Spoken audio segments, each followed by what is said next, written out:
Поездка из Москвы до Устнера и обратно с проживанием в Якутии в течение 24 дней заняла у меня 49 дней. Туда я доехал за 17 дней, до Якутска, еще 2 дня потом до Устнера, и обратно за примерно 12 дней. За это время я проехал 21 тысячу километров на автомобиле Нива 2021 года с постоянным полным приводом, объемом двигателя 1,69 литра, 83 лошадиные силы, 129 ньютон-метров. Двигатель, если я не ошибаюсь, 8-клапанный, экологический класс 5. Автомобиль просто показал себя великолепно. То есть это комплектация Black. У нее черный салон. Такая вот комплектация. Самая хорошая. Вот такая вот покраска у нее. Черные ручки, черные зеркала.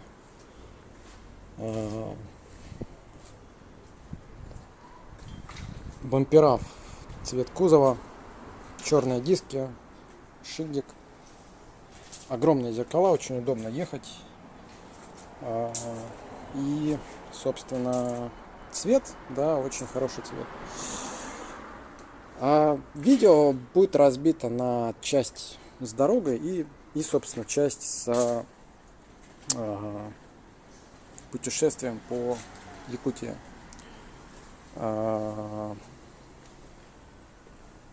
Видео снимал, в общем-то, не специально, то есть снимал по ходу дела, поэтому прошу не судить строго. Много очень невысказанных моментов. За все время автомобиль ни разу не подвел, ни разу не сломался. Заменил на нем несколько лампочек и сделал 2 ТО. Одно в Якутске и одно в Москве. Хочу еще сказать, что автомобиля не самоблокирующиеся дифференциалы, то есть это стандартная, в общем-то, стандартная трансмиссия, потому что еще у Нивы есть версия Бронта, там немножко лифтованная подвеска и, соответственно, самоблокирующиеся дифференциалы. У этого автомобиля блокировка есть, принудительная, скажем так, вручную. Машина себя очень показала хорошо в болоте, при подъеме на гору. Это было в Читинской области, под Читой. Поездка проходила через такие города, как Нижний Новгород, Уфа, Челябинск,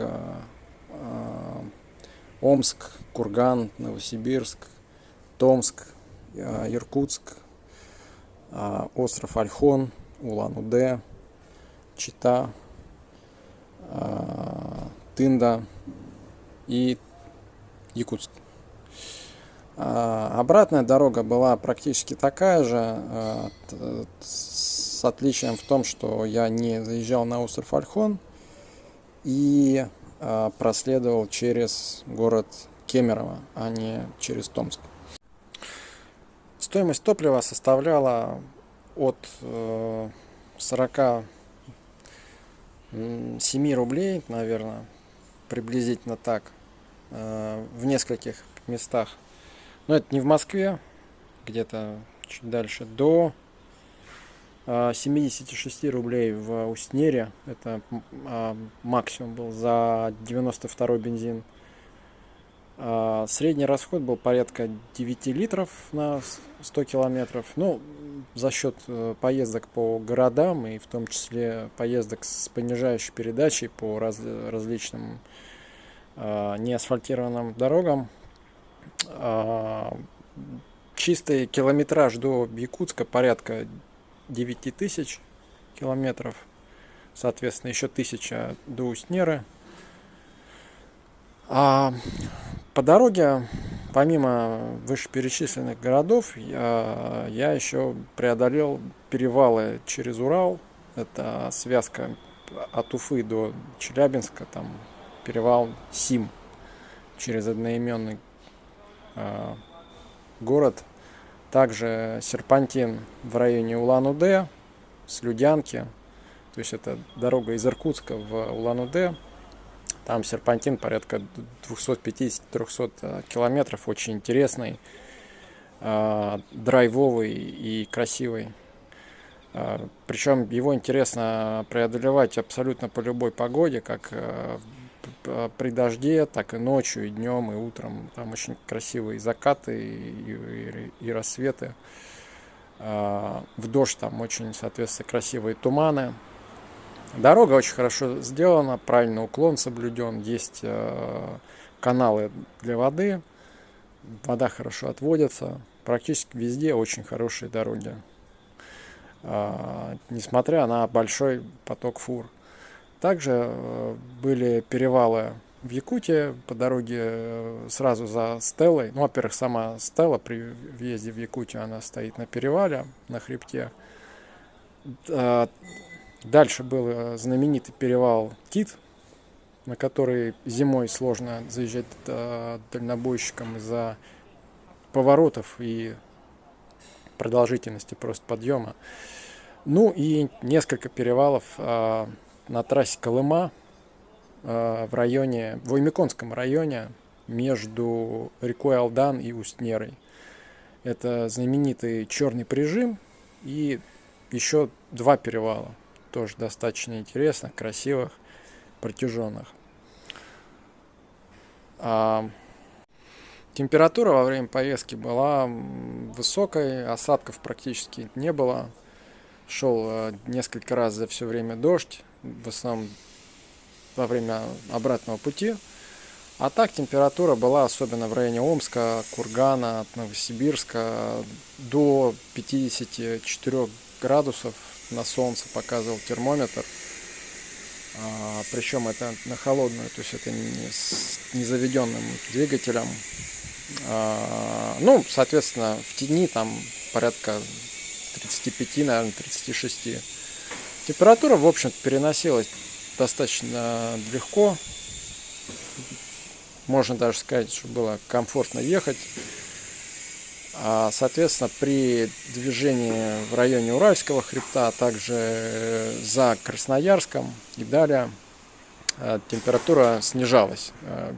Минимальная температура была на въезде в Якутию, соответственно, там, где установлена стела в честь столетия республики, там было 4 градуса и шел снег с дождем.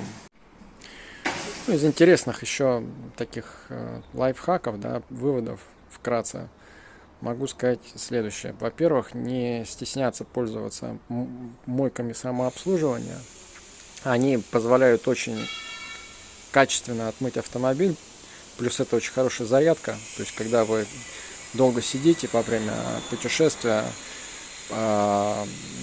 работа по мытью собственного автомобиля, она на самом деле доставляет и физическое, и моральное удовольствие. Плюс она позволяет очень качественно помыть автомобиль.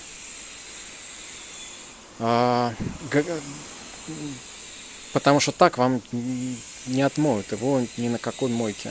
Вы можете помыть арки, можете помыть днище так, как хотите. Столько, сколько хотите. Или там, наоборот, не мыть что-то, если вы не хотите.